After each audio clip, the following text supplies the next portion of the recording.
And I actually remember being at this shitty gas station, the corner of Chico, kind of in the hood.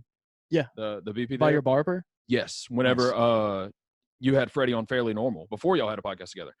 And I remember sitting there. That was a crazy interview. You know, he and I had never talked before. Really, we talked over Twitter, but we never met. And he came over and he shared some things during that podcast, and I was like, golly. Yeah.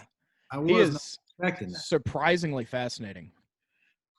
Well, he's lived quite a life, man. You know, besides his dad and how he grew up, just his life here. You know, a lot of people assume that he was born with the golden spoon, but he was not.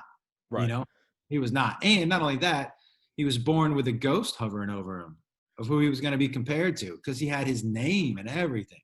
So there's a lot of things that go into Freddie. He's a super fascinating, complicated dude, but just one of the most solid individuals I've ever met in my life. Yeah, given his circumstances, he seems like one of the most well put together people you could listen to. Down to earth, always polite, and good to other people. He taught me, though, it took me a long time, but he taught me he showed me that you can say no to things and not be an asshole. Right. Just because, hey, it doesn't make you an asshole just because you don't want to do something or And you don't feel like doing it. Like, honestly, a no most times is way better than like a no response or something like that. Oh yeah. No is just being your honest self. And a couple years back, my dad said something to me, and I told Freddie this on the podcast, but it was it's the thing that I wish he had told me earlier in my life. I put together this roast for David Ortiz, Big Papi, right? Right. Yep.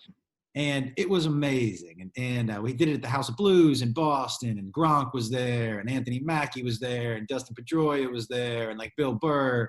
It was just Adam Ray went, he got all make-upped up and looked like an old man and had a Rushmore alumni, Adam Ray. Yeah. And so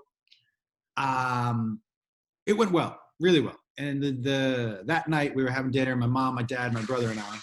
And my son just came in. Oh, sorry. Yeah, that's all right. What's up, man? How weird is it that I know that's Jakey? Like, yeah. I know his name. That's so crazy. That's fucking creepy. It does feel creepy. Yeah. So my dad said to me, it was a great show tonight. He said, and if stand-up doesn't work, you could always get into producing shows. It was really good. And it just struck a nerve with me. Like, oh yeah. No matter how long I've done stand-up, there's always someone from my past who will say something like, are you still doing that stand-up thing? Like it's a fucking hobby. Yeah.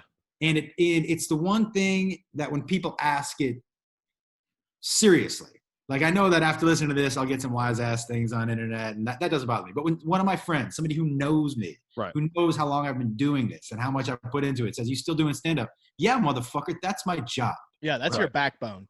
So so when my dad said that, it just struck a nerve, and I went in harder than I should have. I was like, yeah, man, that's what I do, right? I kind of went in, and that night I was up in the room with my wife, and I got really mad because I was like, that's my dad, man. I don't need to talk to him like that and all that shit. So I went down to the next day for breakfast, and my dad was sitting there, and he goes, I said, hey, man, I want to apologize to you for going in so hard. Because he had asked me, do you think you would, give up stand-up or to do this? And I was like, I'm sorry I went in so hard. He said, you have no reason. You should never apologize for that. I said, why? And he said, I asked you a question and you answered it. I can't be mad at the answer. Yeah. And I was like, and he said, if you don't want to hear an answer, if you think there's going to be an answer that could upset you, don't ask the question. But as long as you've asked the question, you have to allow that person to give their honest answer. Yeah, that's like you can't tell someone they can't be upset. Like you don't get to decide what upsets somebody. You can't decide how somebody else feels about something. No. Yeah, so it was a fascinating. You back? You out? Oh, there's some. Okay. He's going for toilet paper. I guess that bathroom's out of. Hell yeah. Poor guy. What kind of toilet paper you fucks with?